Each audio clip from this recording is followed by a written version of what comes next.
avons le plaisir de recevoir ce soir sur notre plateau Najib Mizi. Bonsoir. Bonsoir. Vous êtes coach. Merci pour l'invitation. Merci de l'avoir accepté. Vous êtes coach, formateur en PNL et vous êtes aussi hypnothérapeute. Exact.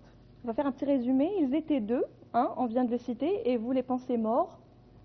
Seulement Richard Bandler est encore en vie et c'est lui qui a changé un petit peu votre vie, qui vous a inspiré. Comment cela s'est-il passé? Vous ne pouvez pas imaginer à quel point ça a changé ma vie. Alors oui, entièrement d'accord avec vous, comme le commun des mortels, pour tout le monde, quelqu'un qui a créé une discipline, qui a révolutionné les pratiques dans le métier, ne peut pas être vivant. Eh bien, la bonne nouvelle, c'est qu'ils sont vivants tous les deux. John et Richard sont vivants. Alors, première rencontre à travers un livre, j'étais adolescent à l'époque, je l'avais acheté juste parce que le livre était en anglais seulement. Je rappelle que vous avez fait vos études en anglais. Exact. Vous avez fait des études de langue anglaise, alors vous êtes un scientifique. Exact, exact. Et du coup, à ce moment-là, j'achète ce livre et je me rends compte que c'est un livre de psychologie. Il faut dire aussi, et je vais saluer ma maman, qui est psychologue elle-même. J'ai baigné un peu dans ce milieu-là depuis mon enfance. Donc, je tombe finalement sur un livre de psychologie en anglais et c'est une révélation. Plus tard, quelques années après, je redécouvre la PNL, mais sur mon lieu de travail. En fait, j'ai travaillé pour des compagnies pétrolières et l'essentiel de mes missions consistait à aller identifier le gap entre ce qui pourrait être fait et ce qui est fait réellement sur le terrain et rapprocher un peu ces deux extrêmes. Et donc, automatiquement, vous finissez par plonger dans la PNL et dans le coaching. La programmation neuro-linguistique, la PNL, comment ça marche? Ah, très bonne question. J'aime bien cette question parce que le comment ça marche est très pragmatique. Alors, en programmation neurolinguistique, notre objectif n'est pas de chercher la cause des croyances limitantes ou des comportements limitants. Bien au contraire, on veut juste savoir où les gens veulent aller. Richard Bandler décrit la PNL comme étant l'étude de la structure de la subjectivité humaine. Concrètement, quelle que soit l'idée qui vous passe à l'esprit, ce sont forcément des images mentales, ce sont forcément des sons que vous entendez, que ce soit votre voix ou des sons entendus déjà, ce sont aussi des émotions, des sensations.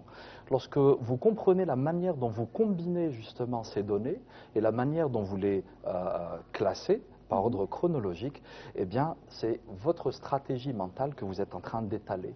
Et lorsque nous arrivons à décrypter votre stratégie mentale, nous prenons votre objectif et puis nous, quelque part, redéployons cet objectif sur cette partition, un peu comme une partition musicale que vous avez vous-même donnée à votre coach. Et une fois que c'est placé de cette manière, cet objectif est tout à coup à votre portée. Et précisément, que peut-on traiter avec la PNL? Des angoisses, du stress, des peurs, des phobies? Quoi exactement? Alors, je vais vous dire. Permettez-moi juste de relever le mot traiter, parce que la PNL n'est pas une pratique médicale, quand bien même elle serait née dans un asile psychiatrique. Les premières applications pratiques de la PNL étaient de guérir les schizophrènes. Mais bon, très rapidement, c'est passé dans le monde de l'entreprise et puis de la communication, du sport aussi et de la musique. Et il ne s'agit pas de traiter parce que les gens ne sont pas malades.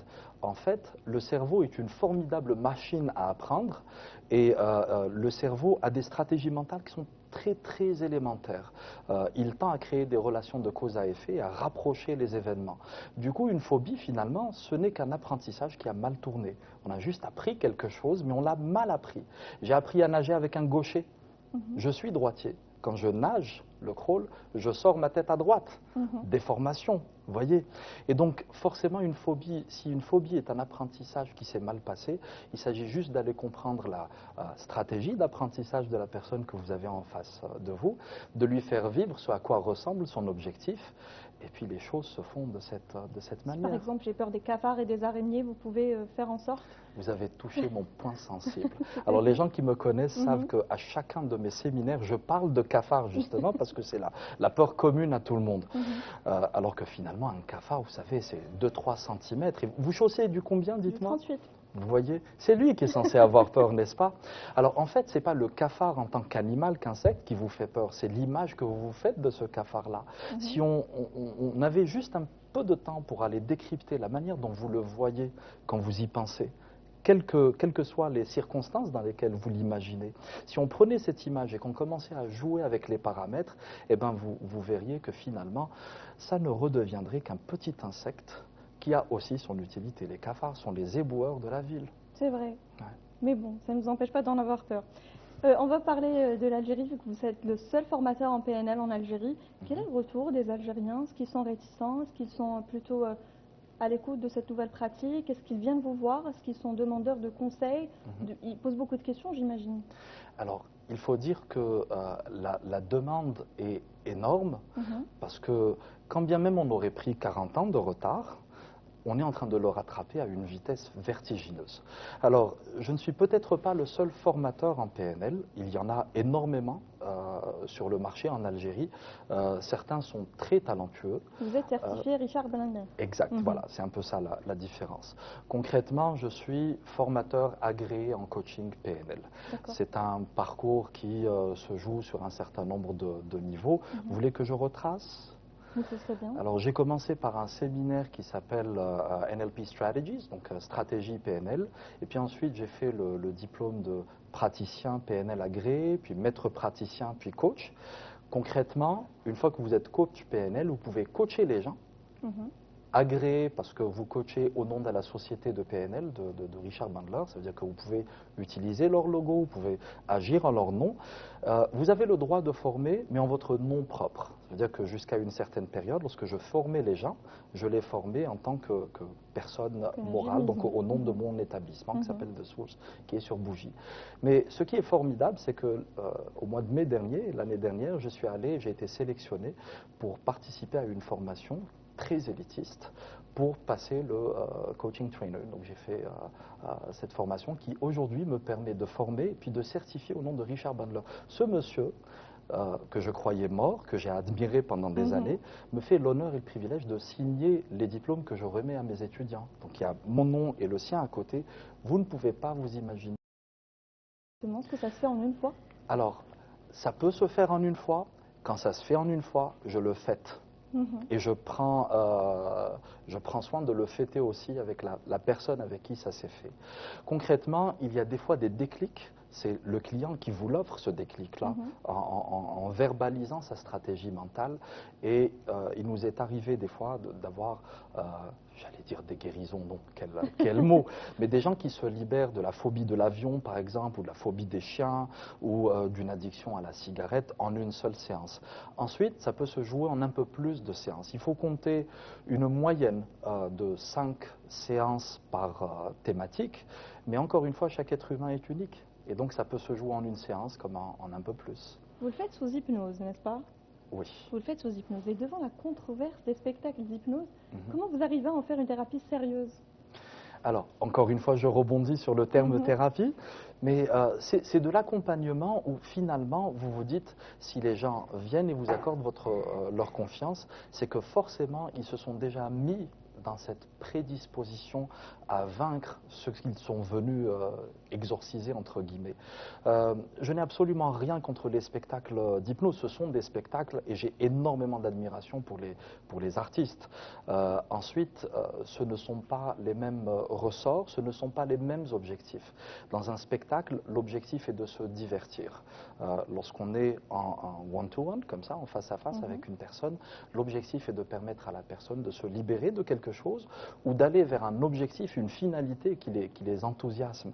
Et donc forcément, si je devais faire un peu le parallèle entre les deux métiers, je dirais qu'il y a une phase chez les hypnotiseurs de spectacle qui est intéressante, qu'on appelle l'induction. C'est le moment où vous mettez les gens sous hypnose.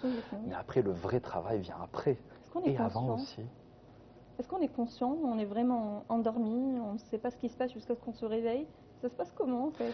Alors, ça aurait été formidable si ça pouvait se passer comme ça, parce qu'il y a énormément de choses qu'on pourrait faire à ce moment-là sous hypnose en étant absent.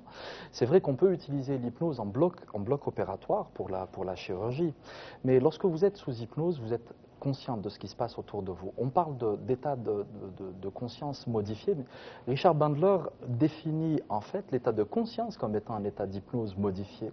On passe beaucoup plus de temps en transe hypnotique qu'on le passe en pleine conscience. Quand vous conduisez, quand vous lisez, quand vous apprenez quelque chose. Au moment où vous tendez la main pour serrer la main de quelqu'un, vous êtes déjà en transe hypnotique parce que c'est un geste que vous faites et que vous refaites depuis des années. Pour revenir un peu à à quoi ça ressemble, de l'extérieur, on a l'impression que les gens dorment, le teint devient légèrement blafard, le rythme cardiaque a tendance à chuter. Vous avez ce phénomène qu'on appelle les rapid eye movements, les mouvements oculaires rapides, comme quand on regarde un enfant dormir et rêver. C'est tout simplement le cerveau qui est en train de mettre de l'ordre dans les idées. On les voit souvent sourire. Exact. Ils sont bien, ça veut dire Lorsqu'ils sont qu'intérieurement ils sont guidés bien. Ah oui, quand ils sont guidés justement vers des idées qui leur apportent cette énergie positive, oui, les gens sont heureux. Et quand ils reviennent, j'ai déjà assisté à des... Comment vous décrire ça? C'est beau à voir. Quelqu'un qui revient d'un état d'hypnose, c'est une libération. Ensuite, oui, en spectacle, quand vous mettez quelqu'un sous hypnose pour lui faire la poule ou lui faire oublier son prénom, il est tout à fait normal qu'il soit hagard au retour. Mais ça n'est que du spectacle. Alors qu'en coaching, l'objectif, c'est de guider la personne vers des choses qui font bouger un peu ses émotions dans le sens positif. Et lorsque la personne revient, ce n'est pas comme si elle se réveillait. Elle revient, elle est en forme.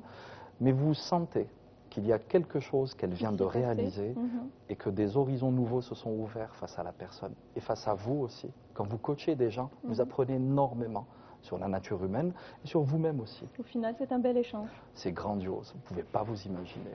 Monsieur Midi, vous êtes installé à Béjaïa. Vous venez d'ailleurs directement de Béjaïa. Vous avez fait un petit trajet à Béjaïa-Alger pour venir sur notre plateau. Vous êtes donc, votre cabinet est là-bas, là où vous recevez vos patients, j'ai envie de dire. Mes clients. Vos clients. Mes clients. Ils ne sont pas malades et je ne suis pas médecin.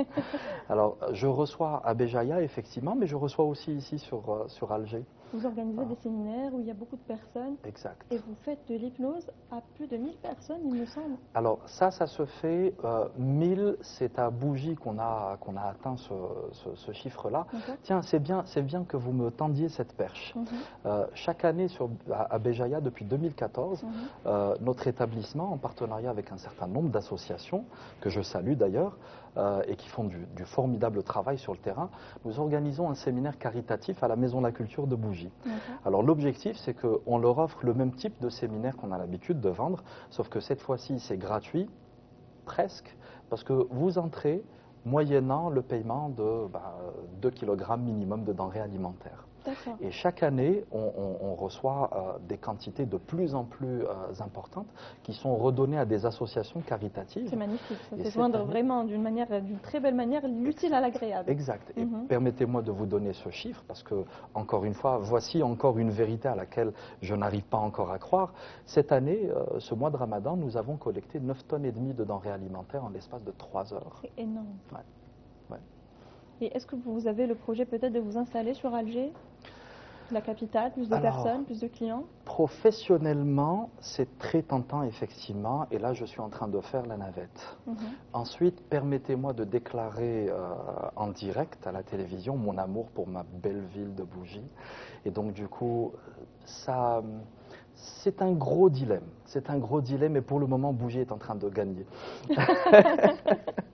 Merci beaucoup Najib Midi. C'est moi qui vous remercie. Vous êtes coach, formateur en PNL et hypnothérapeute. Je rappelle que vous étiez avec nous en direct et vous êtes venu directement de Béjaïa. Encore une fois, je tiens à le préciser. Merci d'avoir fait le déplacement. Merci à vous.